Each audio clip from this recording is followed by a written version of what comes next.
Every runner has a story. What about you? What's your story? Running isn't easy. We've all overcome struggles to get to where we are. Maybe you're struggling now. What is it that stands in your way of reaching your full potential as a runner? And are you willing to do what it takes to get there? If you're not sure, listen to this story about how this runner overcame an obstacle that seemed absolutely impossible. And remember, if they can do it, you can do it too. What are your running goals? Do you need help recovering from a running injury? Do you need help developing a training plan? Maybe you've never ran before and you just want to get started. Let us help you reach that big goal of yours. Here at Body Smart, we help runners maximize their performance and stay on the road. To learn more, ask questions, or to set up your first free appointment, go to bodysmartutah.com or call us at 801-479-4471.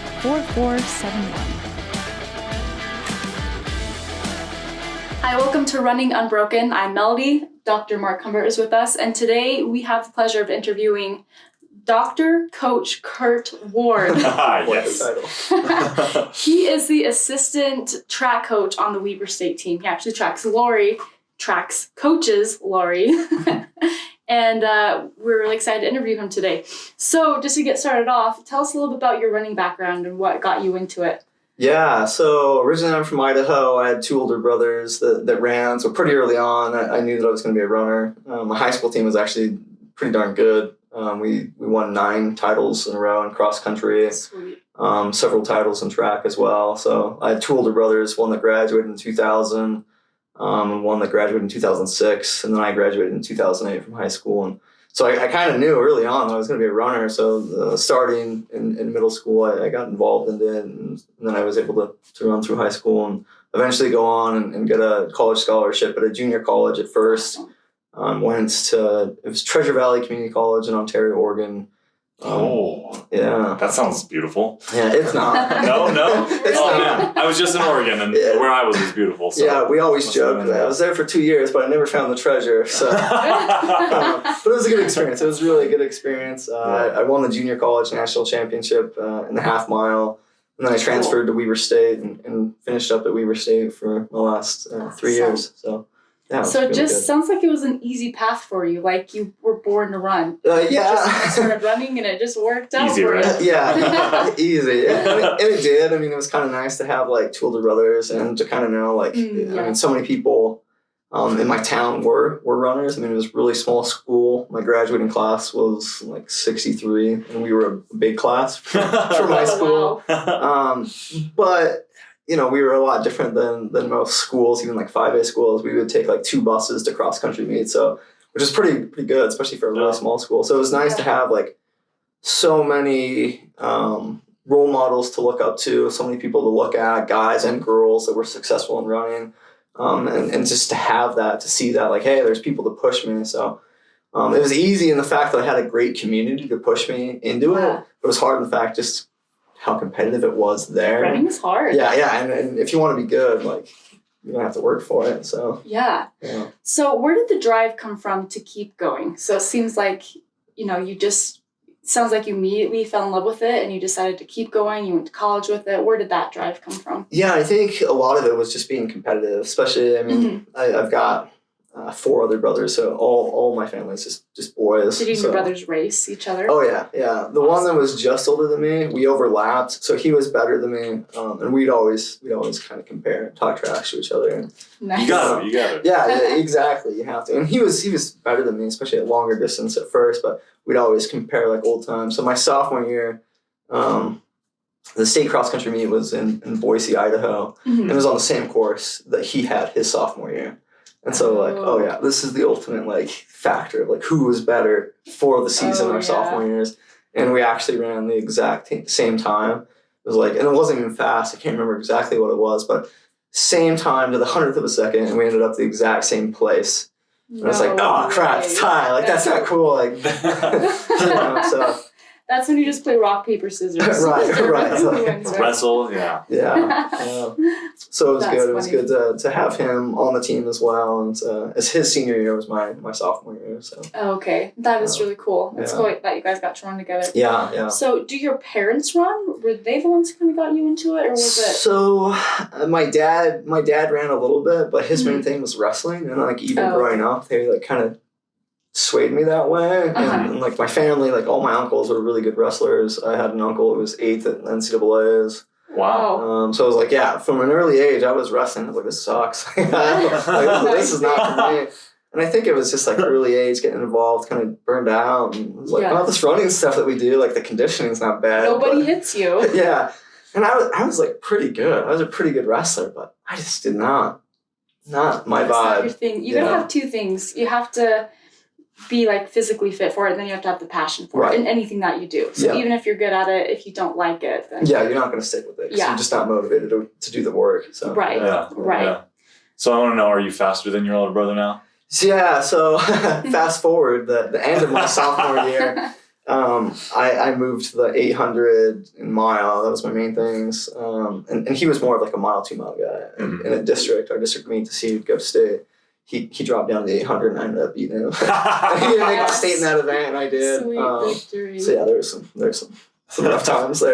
Is there still a little bit of like beef between you two? Not anymore. Like it became like pretty apparent that like I was better, and like he was a little about it at first, but now he's like, yeah, like they'll openly admit like, yeah, you were the best runner. So there you go. So, Well, it sounds like you earned your place in the family. Yeah. But just to like clarify things, my wife is like clearly a lot better than me, so I know where I stand. You know? So Gotta keep you humble, right? yeah. That's funny. Love it.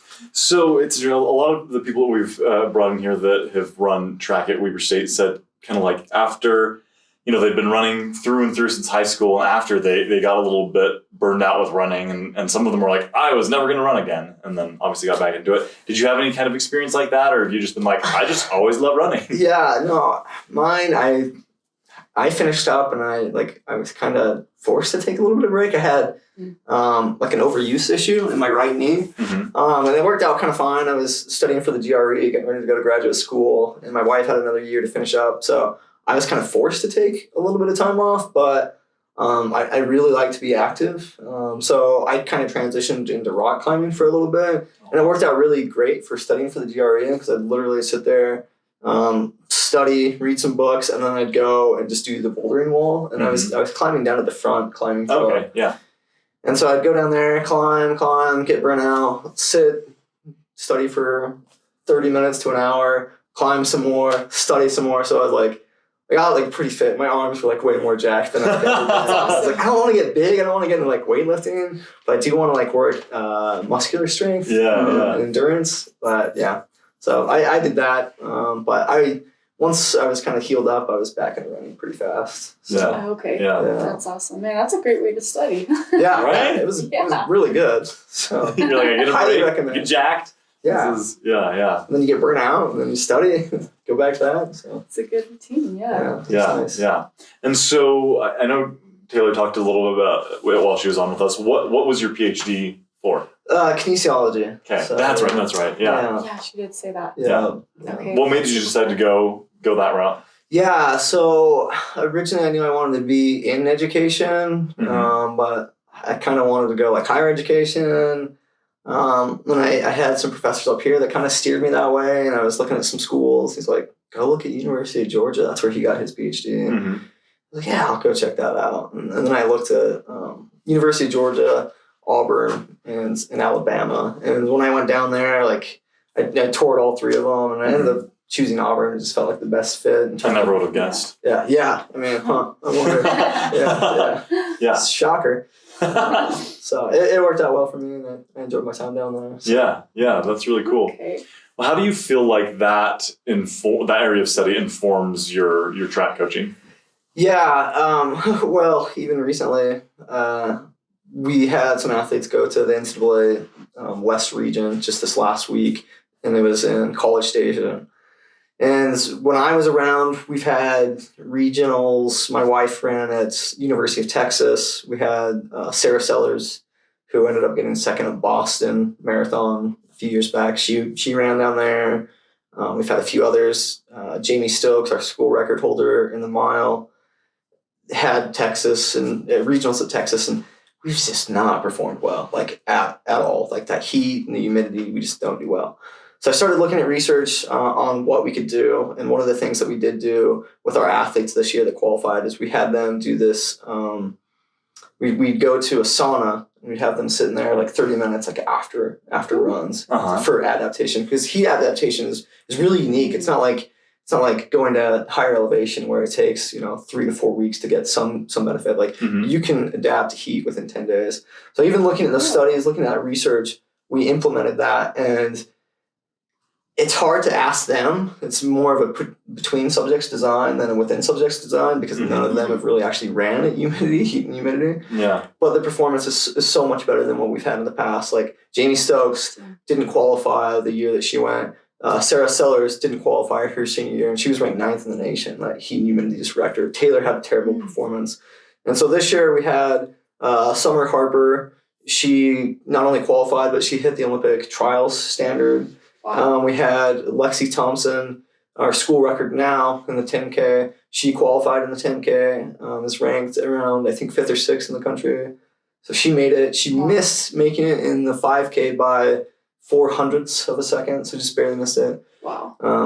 So it was a lot better. And even the ones that didn't qualify performed better than what some of our other athletes in the past have. So I think using the research to inform like decisions that we make, and even like motivation wise, that's one thing that I talk about with the athletes. A lot of the research that I've looked at is like self-motivation. So talking to them and working with them about what motivates them to run, whether it's like an intrinsic or extrinsic motivator. So so kind of all over the place there, but hopefully that's answers the question.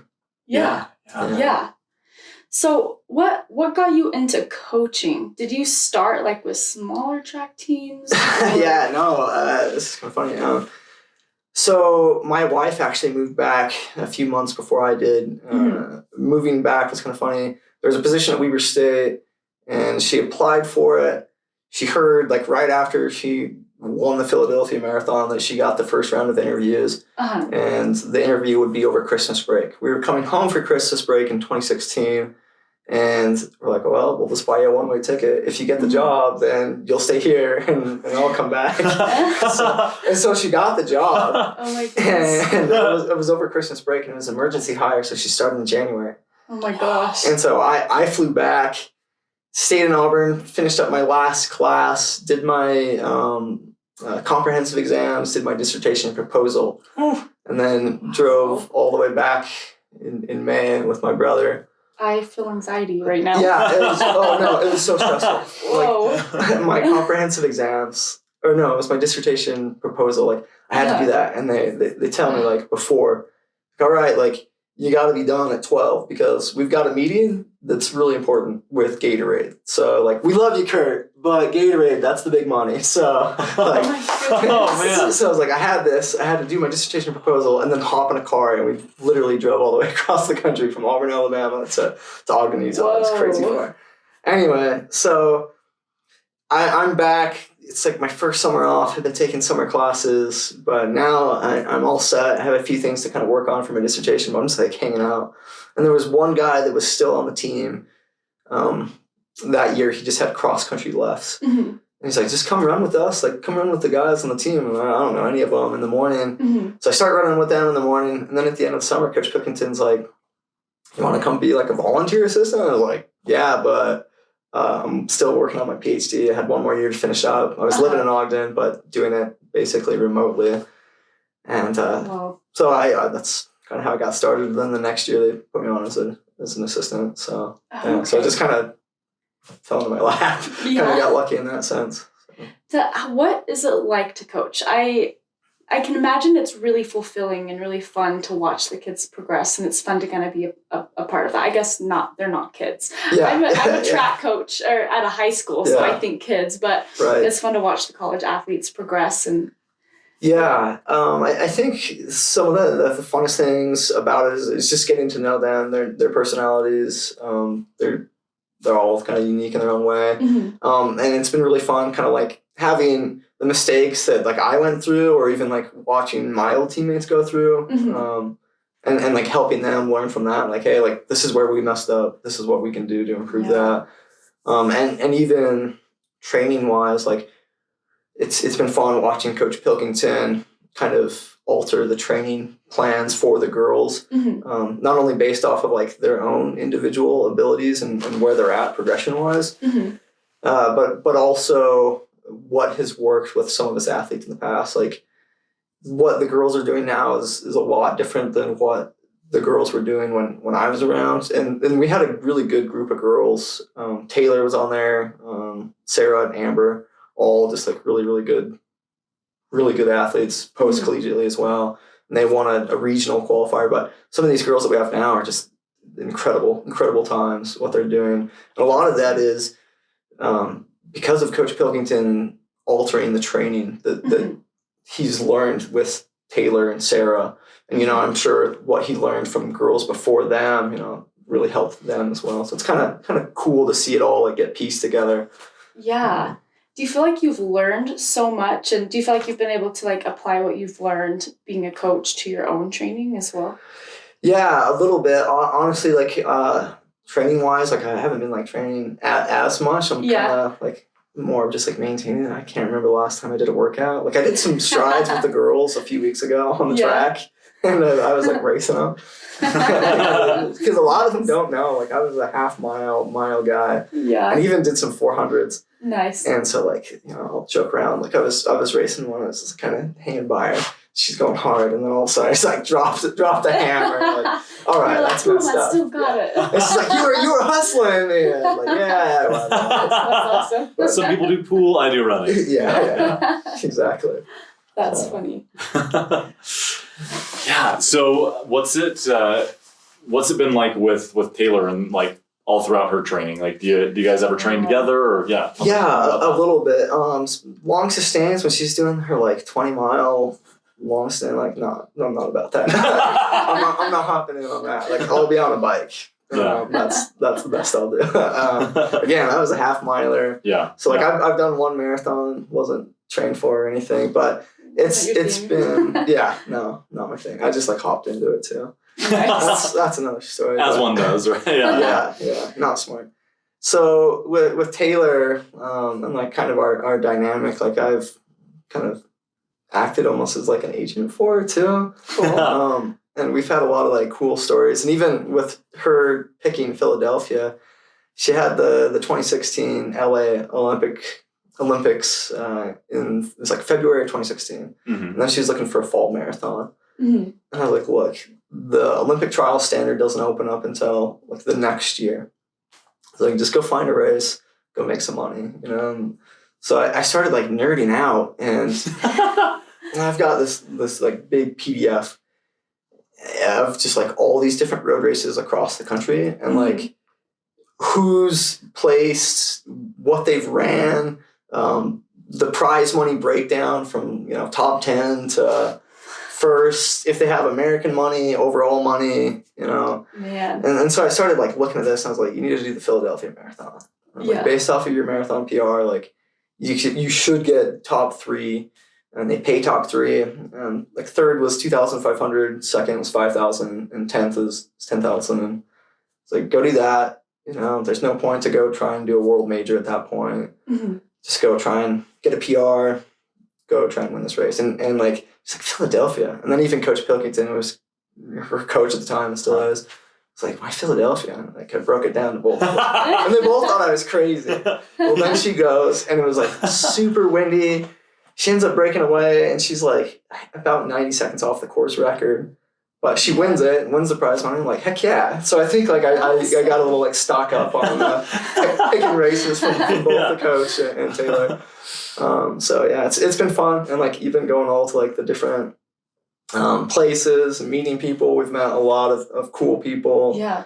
I met the former head honcho of Nike track and field. Super just like cool. Happen chance in the Chicago hotel lobby. Oh, that's awesome. Yeah, it's been cool. It's been kind of fun.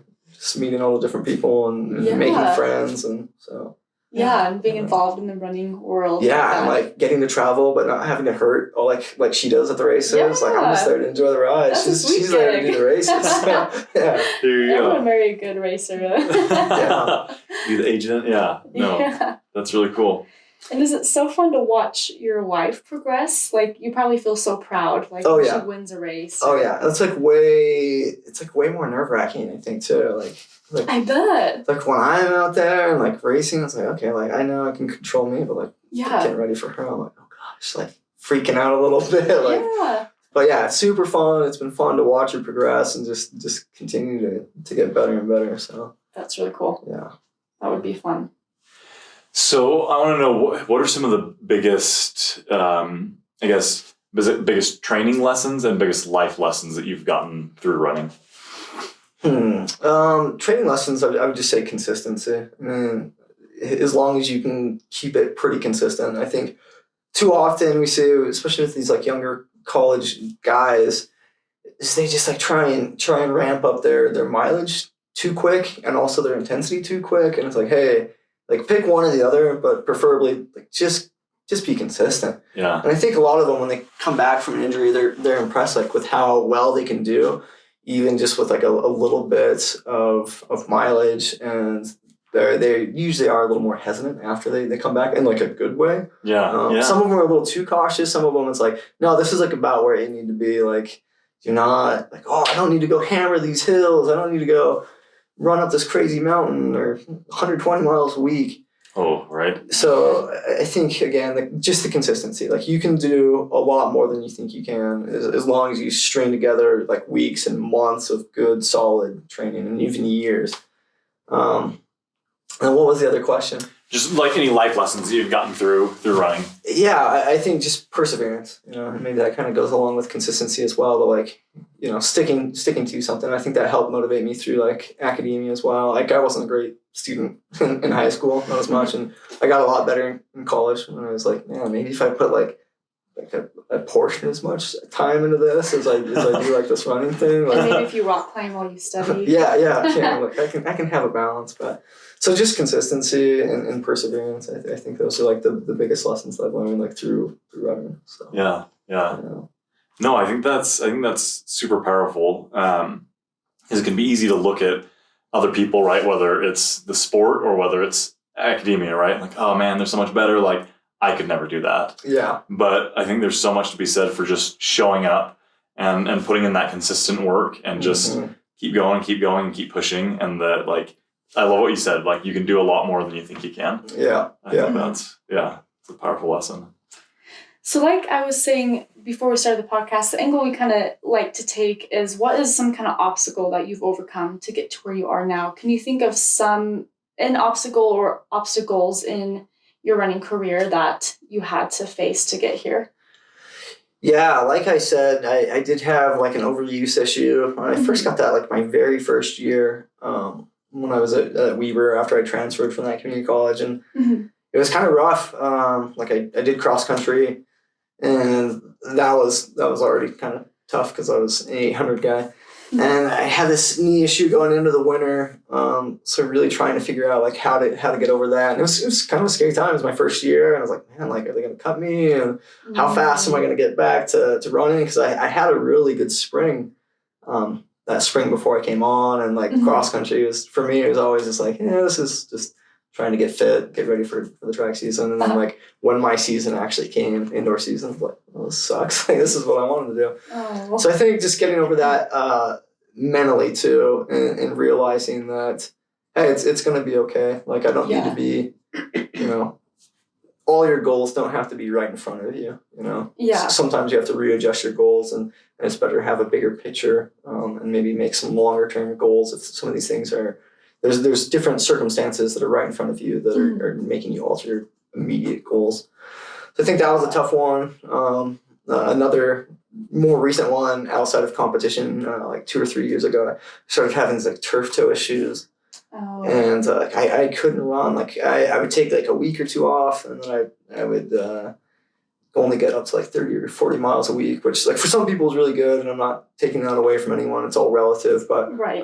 For what I've done and where I was at, like I wanted to at least do like 60 to 70 on the Yeah. low end. So 30 to 40 was rough. Finally, I just like, all right, I need to take a lot of time off. So I transitioned over to like mountain biking for a good like year. Okay. And really kept my running pretty low. Now I'm finally, like, the last year's been good. I haven't had any toe issues. That's good. I've been like 50 to 60. I'm not training for anything. Yeah. Kind of happy with that That's mileage. good. So yeah, those Man. are some of the big obstacles. Not crazy compared to like my wife's, but But still, it's frustrating when you. yeah, Sometimes it's even more frustrating when it's something like turf toe or something that's like not like let's say something crazy happens, like you break your leg and it's just obvious to you and everyone around you. Oh, Right. I can't run. But then when it's something little like, something that's just really annoying that keeps you from running, but it's not something that everybody can see. I feel like that's really hard mentally and emotionally too, because then you fight with yourself like, am I just being lazy? Can I push through this? Do I need to Definitely. take a break? What do the people around me think? It's yeah. it's really frustrating. Yeah, and it was like this. It was probably about a year of like dealing with Mhm. it. So it was just like the cycle, like, oh my gosh, like this isn't going away. So Oh, yeah, so it was exactly what you're saying. Exactly that. Like yeah. just my toe, like that's it. Like this is stopping me from running. Like this But is you need your ridiculous. toes to run. If your toes are hurting when you run, you're not going to be able Yeah, to run. and even like walking, it was like that was the problem. It's like this is getting so bad that it's affecting even just like my gait walking. So this is an issue. Like I should be doing this. That's really So, frustrating. It sounds like you took a good approach though, when you didn't just stop running. You right. picked up mountain biking, you did other things, you stayed fit. So I'm sure as you've gotten back into running, doing all that cross training and things, that's really helped. Yeah, definitely has. It made it like pretty easy to transition back in. And I think, Yeah. especially mountain biking around here, I feel like it's a lot like 800 training, where like Totally. there's times where like I'm going like pretty hard, just climbing up the hill. I'm kind of a grinder anyway. Like I go and ride with a few guys. And depending on who I'm riding with, like we kind of have to back it down. If I go with like some of the ultra marathon guys, they're like they'll go. They'll grind pretty well. But Yeah, they'll go for it. yeah, exactly. So like heart rate wise, it's been really good. I mean, cardiovascular wise, it's smooth transition. Getting back into running, like at first, just kind of didn't feel like super smooth. But I mean, usually the first 2 weeks of anything is kind of the worst. And then you got it for 2 weeks. it's good. Yep. I think it's fascinating how our bodies communicate with us, and I feel like little injuries like that is like our body saying, you need to take a break. You have been running too much and now it's time for a break. And so I think one perspective to have is to be grateful, like, thank you, body, for telling me to slow down, because I wouldn't slow down if it weren't for you. Yeah. So I want to know on the mountain biking, are you an uphill person or a downhill person? I like a mix, honestly. Like I really do. Like I feel this last summer I got into it with some buddies. We went to we did Teton Village. We did Grand Awesome. Targhee, and we did one of the ones in Park City, all like lift assisted. So you just take the lift up. Yes. And like one of them's a former teammate. He's probably got like 35 to 40 extra pounds, and he's like, no, I'm only doing downhill. That's the only time we got him out. It's like, I'm not going uphill. So those are the 3 times I mountain biked with that guy. Yeah. And then I've got another guy. He's like kind of coming back from an injury as well. He's an ultramarathon guy. He's done some 100-milers, and he's like, we took him on one of the lift assists. He's like, I don't know if I like this. Like, you just go downhill, but he's not as skilled in the downhill either, and he just kind of does it for the workout. But I like it. I like a mix. Like, I love the Sardines loop. It's nice because you get a good climb, fun downhill. I like going like at Wheeler, going up, looping around. But so I don't know. I'm kind of torn in between. no, I like a mix too. I feel like going uphill, you get the workout in. Right. And then I feel like your reward for climbing up the hill is then blasting downhill. Exactly. It's like if I just go downhill, like, like muscular wise, I feel like it kind of works you a little bit, but I'm like, I didn't really get a workout. Like, yeah. Didn't earn this. Exactly. That's so funny. My brother he loves mountain biking, and so whenever we go, it's just like so intense. I'm like dying behind him because he's just like shooting it up the hill because he loves uphill. And so, yeah, definitely a mix. A mix is nicer rather than like just up and up and up. Right. Oh yeah, I will never just ride my bike uphill. Like if I go uphill, then I will reward myself with a downhill. Like, Yeah, I'm not just I'm going not just gonna go up. uphill. This is That's not- crazy. Put the car down here, you pick me up at the top. Say no one ever. Well, this will be fun. Yeah. Will not go down that hill. Yeah. Oh, that's hilarious. Yeah, that's funny. Any good crash stories on the bike? Luckily, like I haven't had anything crazy yet, and like my two biggest crashes has actually been over. I can't even think of the trail's name. It's above Ben Lomond High School on some of those rocky ones over there, and I just like Okay. the one time I was just pushing downhill pretty good and just hit a rock kind of funny and just. The other time I was actually going uphill and I got like caught on a rock and fell right over. So my two biggest crashes have been over there, but nothing crazy. That's good. So you're either really skilled or you never do the super gnarly stuff. Done some pretty stupid stuff. Yeah. But So I skilled. don't think I'm super skilled. I think right now it's just like pretty lucky. So Yeah. Okay. yeah. My little brother, like I've gone with him, and he's good. He was the manager of Bingham Cycling for a little bit, Mm-hmm. and then he took a job with someone else, some big outdoor company in Park City. Cool. Anyway, he's super good. He's actually the one that hooked me up with a bike. Like he's able to hook me up with like 45% off. So I was like, Oh. okay, like you're making this That's the way to transition. get Yes, I Yeah. can do it. Yeah, like That's all right, if you're do gonna it. push Twist me my into arm. this, Yeah. I can't run, so I guess I'll get into mountain biking. So he hooked me up. I've gone with him a few times, and like it's perfect. Like Sardine's a pretty good ride, and he wasn't as much of a runner. So like going up, I can smoke him just cardio wise. Yeah. But like we get to the downhill, I'm like see ya, just wait for me at the bottom. Yeah. Like he's good. He's really good. Yeah. Wow, that's awesome. That's really cool. So then, like, it sounds like your family is really active.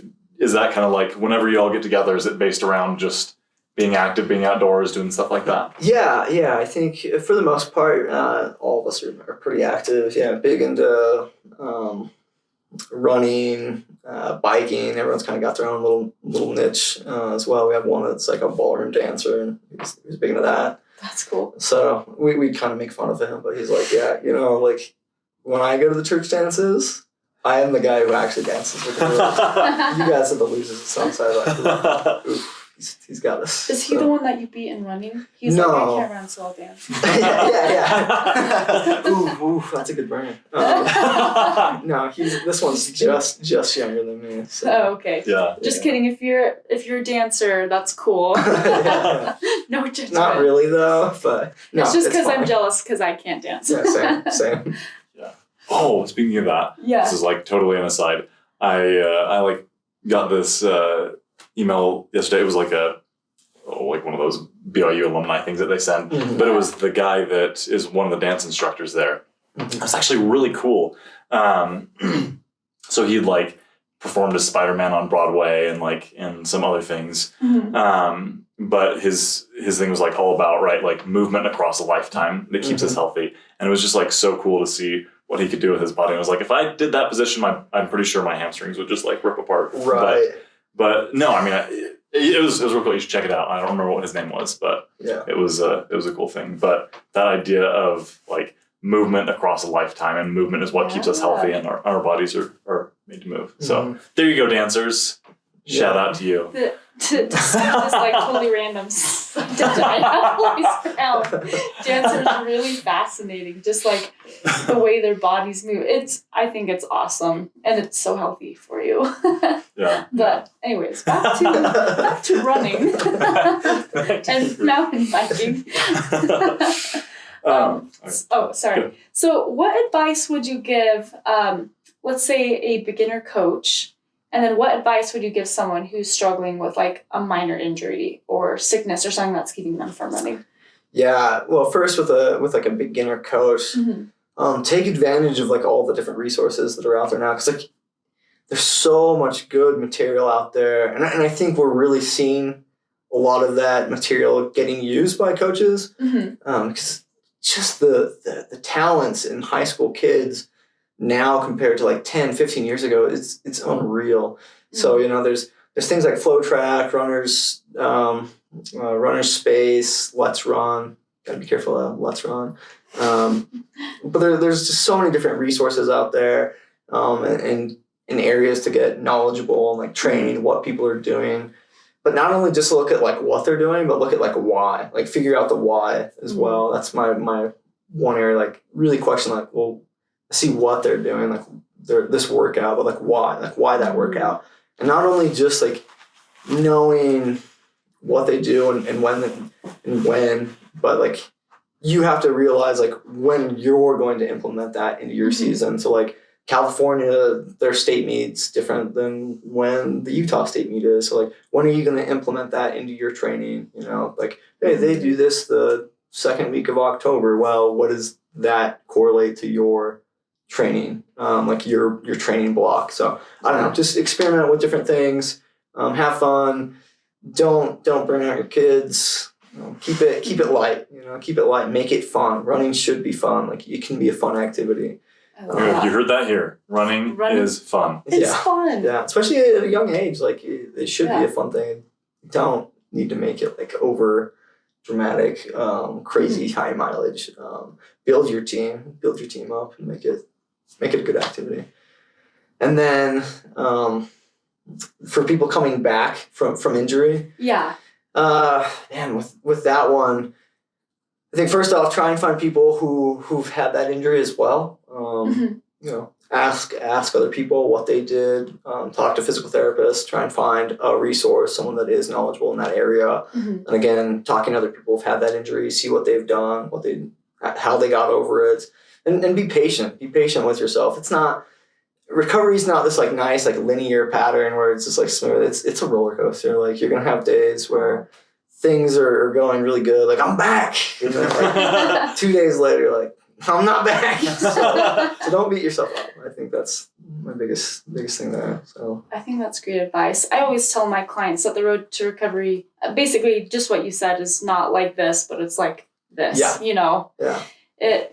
I think that's great advice, to be patient with yourself. And I also love your advice, you know, for track coaches and also for people returning to injuries, to like reach out to other people. So as a coach, maybe reach out to other coaches and see what they do. And as you're coming back from injury, reach out to other people.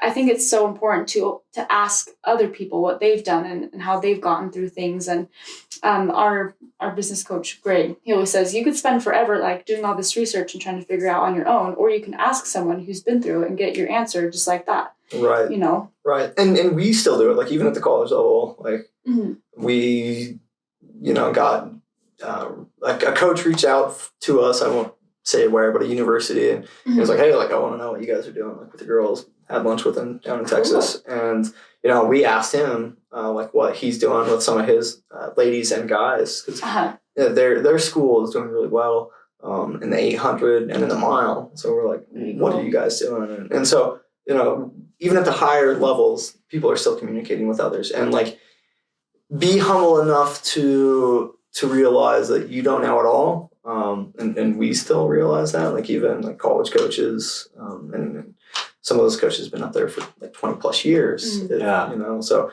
but they're still asking, they're still learning. So it's a process. It's a big process. And kind of going back to being injured, what I always tell like our athletes that are coming back is like, hey, like, I know you're not where you want to be, and you'll get back. And it's always easier to get back to where you were than it was to get there originally. And we've seen this all the time with like college athletes. Like when they go through an injury, it's like, man, I'm so far back. I'm never going to get back there. Like, no, you'll get back there, and you'll get back there faster than what it took you to get there originally. So Totally. So. I like that. I feel like that definitely instills hope. Yeah, exactly. One more question is, how do you kind of find that balance between you want to be respected by your kids and you want them to know that you know what you're talking about, but you also want to be humble and let them know that you don't know everything, right? Yeah. I have this conversation quite a bit with some of the guys on the team. Like they'll ask me things like because my PhD is in kinesiology, and some of the stuff they'll ask me like, yeah, like I have no idea. Like that's kind of in my realm, but like I haven't looked at that. So I'll just straight up say like, no, I don't know the answer to that. Like, oh, okay. But you still follow it up. This is what I think, but it's not research backed or anything. Like this would be my guess. So I always make sure I clarify that. Like, Yeah. I don't know, but this is what I think. And sometimes it's like, maybe I'll go look at that research-wise and see what there is and follow up with them. Yeah. And like research-wise, there's so much information out there.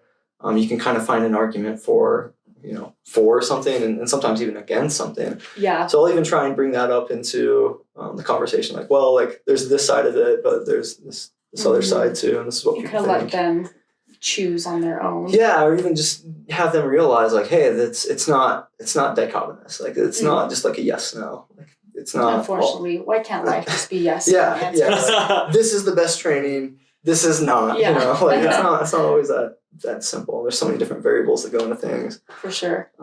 Especially like they'll ask me like nutrition questions and like, yeah, no, I'm not a nutritionist, so like I can't really give out a ton of advice, but I'll give you some resources of like who you can go ask. So. Okay. Yeah. Okay. That's awesome. Yeah. Oh man, I love that. No, I think that's so cool. Pointing them, like being able to point them in that direction. That when I was in school, I just so much appreciated professors that would give it to you straight. Same. Right? Like, Same. you're like, okay, like, and it made me respect them so much more. Right. I'm like, oh, I will come to you for advice again. Yeah. I know that you'll help guide me in whatever direction that I have questions in. And Right. that's so powerful.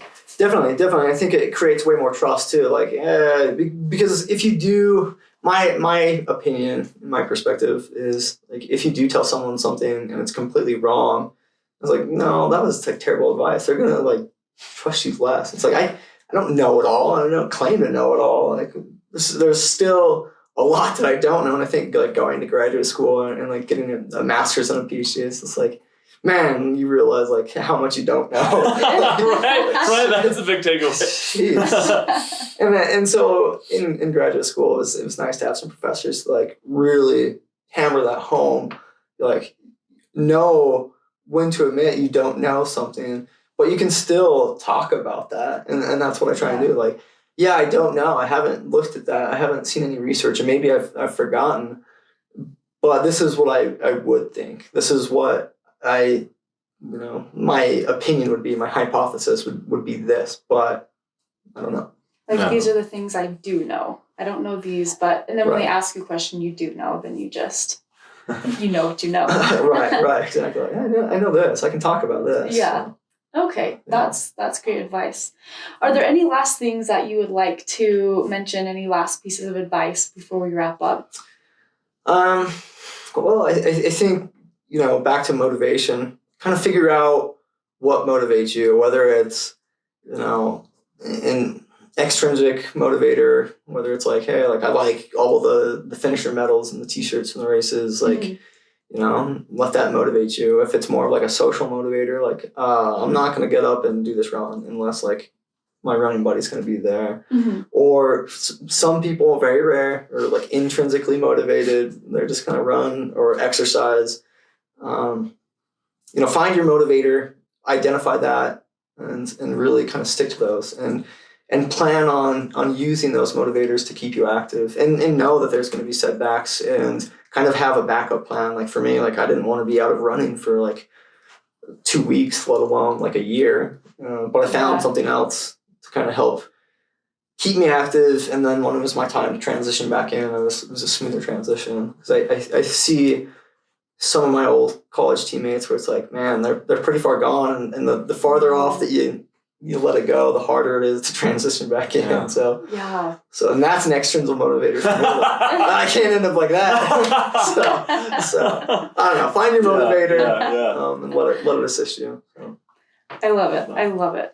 Well, thank you very much for making the time to come here. Also, thank you for coming in last minute. We just asked him last night to come in. So thank you for making the time. It was a pleasure to meet you. It was a pleasure to get to know you more. And I definitely learned a lot. And I know a lot of other people will benefit from this. So don't forget to like, follow, share, subscribe. Share this with someone who you feel like could benefit from it. And we'll catch you guys next week. Thanks for listening to Running Unbroken.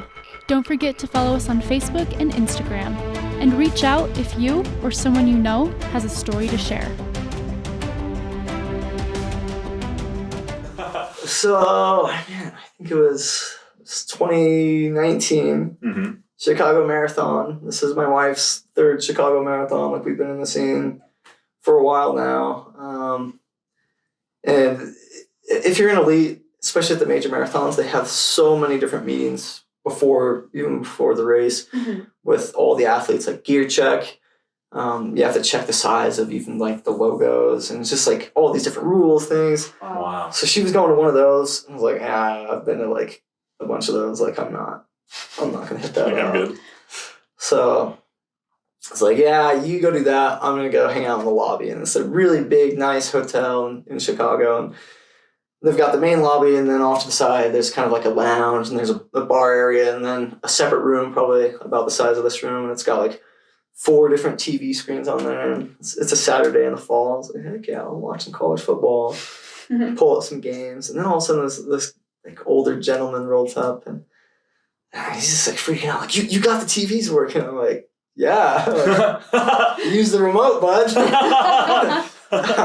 like, can you put the Kansas State Baylor game on? And I was like, who the freak wants to watch Kansas State Baylor? They're garbage, but whatever, dude. Like, it's cool. It's cool. Like, we'll put it on. We got 4 TVs, so we put it on. So I'm talking to this guy, and there's another gentleman and his wife talking to them too. So it's just 4 strangers just having a conversation. And the guy starts talking football. The 2 guys, one of them played at New Mexico, so we're talking college football, the 3 of us. And his wife was up there for a PhD conference. She's finished up her PhD, and I was like, oh yeah, like I'm talking to her about that, nerding out about the dissertation. So this is like this perfect, this group of people I can talk to. Can relate to all 3 of them. Well, the other guy, he starts talking, he's asking what teams I cheer for. Well, got Auburn, and he starts talking like track and field, because Auburn had this really fast kid. He was the fastest high schooler in the 100 at the time. And so I started talking to him about track and field, and then he's like, Auburn had these 400 guys. I was like, oh yeah, like, they were 2nd, 3rd at NCAAs, but the USC guy won it. So I'm talking track and field, and in a marathon, like, there's a lot of people who can talk about a marathon, but talking about college track and field, so I'm like, who's this guy? And he's kind of thinking like, who's this guy? Well, then someone comes over, and we've got these credentials. Mine's tucked away. If you're with the marathon, you've got these credentials, and they've got like different things with areas you can access. Someone comes over and asks this guy if he wants to hold the finishing tape of the Chicago Marathon. Like, you're like, ooh. Like, this is something big. Like, you don't just get to hold the tape of the Chicago Marathon. Like, that's pretty crazy. Yeah. And he's like, no, I did it last year. You're like, whoa. Like, what? He already did it. So now I'm like, who the freak is this guy? Like, super curious. And we're just, it's still a pretty relaxed conversation. And so finally he asked me, so like, who are you here with? Are you like a runner in the field? I was like, no, I'm not a marathoner. I'm here with Taylor Ward. And he's like, oh yeah, I know Taylor. What? Who is this guy? Yeah, it's like, he can't be an agent, but because agents wouldn't get a hold of the tape, so I'm trying to figure out. Well, someone else comes over to him and asks if he wants to talk to this other coach. So finally this other guy asks him, so like, what do you do? He's like, oh, well, I'm head of Nike track and field. And so, like, holy crap. And then you get like sweaty and I'm like, oh wow. This isn't like a chill conversation. I'm a little nervous. And Taylor comes back from one of her meetings. I'm like texting her, like this dude over here. It's like, I can feel like, play cool, baby, play cool. keep it on the deal. Yeah. And so we just really hit it off, and like I get his number. Nice. It's just really down to earth guy, and just like if I would have met him in any other circumstances, I would have probably been like freaking out, super nervous about it. But way cool. Talked to him on the phone a few times after. That's so cool. Just like advice. Wow. Like, hey, what do you think about like going with an agent and not? And just down to earth, really down to earth guy. And it's like, man, like the crazy conversations that you're having and the amount of like money that he gets to like decide where it goes, and just crazy, super crazy. So it was just kind of a happen chance situation. Just lucky, perfect timing. Right. Perfect. The stars align. Yeah, the stars align, and I can like easily transition into this conversation with other so it was really cool. Yeah. He's like, like if you guys need anything, just like let me know. I was like, well, yeah, like Taylor's not sponsored by anyone, so we're just he's like, I'll send you some stuff. Give me your address. So oh my he ends up gosh. sending like was like $2,000 worth of Nike gear. And I'm like, oh my gosh, dude, like this is crazy. That's so insane. cool. And then before the Olympic trials in 2020, right before like everything, like the Olympic trials, marathon was like the last big race before everything went crazy. It was like 2 weeks later the pandemic like broke out. Yeah. So it was like really lucky that they were able to squeeze that in. Yeah. But they had those new Nike Alpha Fly shoes, and I like text him up. I was like, hey, like, is there any way we can get a hold of a pair of these? He's like, oh yeah, like email this guy, tell him I sent you. So like he sent us a pair of those shoes. You're like, and can I have a pair? Yeah, like hey, like I wear size 9, so Just anyway, Just have any extras this laying is around. wink wink poke poke. So he sent a pair, and it worked out nice. Like Nike actually offered anyone who qualified. Mhm. Like didn't matter if they're sponsored or not. Like you could come to this room, and they had like this huge wall of just like all of these shoes, Yeah. multiple sizes. So like Wow. she was able to get like 2 pairs actually, but it's nice because she had her pair like 2 or 3 weeks before, so was able to run in them. Where other athletes was like, hey, I'm getting this shoe that I've never ran in. That's supposed to be like a super shoe. Do I like use this? Yeah. That I've never ran in before, which is Yeah. like basics 101. Like don't try a new shoe. Yeah.